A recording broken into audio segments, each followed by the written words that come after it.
Okay.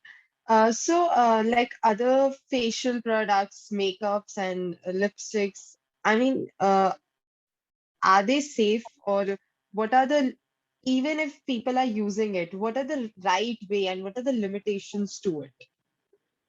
Okay, so see, there is a reason why cosmetic industry is booming currently, because we all want to look picture perfect, right? So that's one of the aspiration Hmm. created by the beauty industry.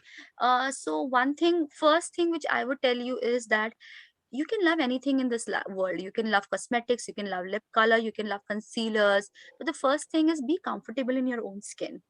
Like today, if even if you're not, you should not be so dependent on the outer appearance or the outer cosmetic application that you lose your confidence of who you are, right?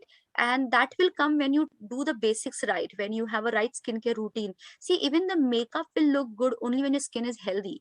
If you have blemishes, if you have pigmentation, if you have eruptions, you will look more bumpy and cakier. So there is no makeup. See, for how long will they conceal it, right? Even the makeup, if even if you apply a foundation, that will settle well onto your skin, or it will be more smooth when your skin texture is smoother, right? And see, for all the youngsters, if your base of the building is not strong, your building will collapse ultimately. So if your skin is not Yeah. hydrated, if it has any problem like acne, pigmentation, dark circle, and if there are pores onto your skin, and ignoring all these things, if you are focusing only on cosmetic, that would not be a right approach. But of course, as I told you, cosmetics are integral part of our lives, whether it is your life, my life, we have any functions, we want to present somewhere, it is something Yeah. to just add a finishing touch. It's basically like a painter, where you have a blank canvas and you want to fill colors to just give it more life.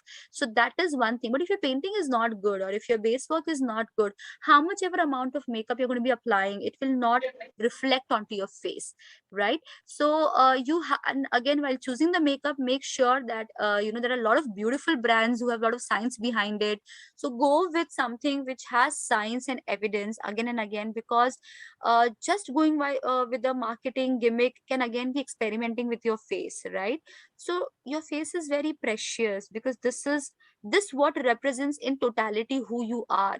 Your expressions, your smile, your eyes, your nose, your each and every feature. They might not, if when they see you, they might not remember you with your hands and your legs and how your overall what you were wearing, but they definitely do remember you with your smile and your expressions and the kind of skin you have. So yeah, my advice to you would be only go safe, and be very sure about the science, and never ever ignore the basics, which is your skincare routine.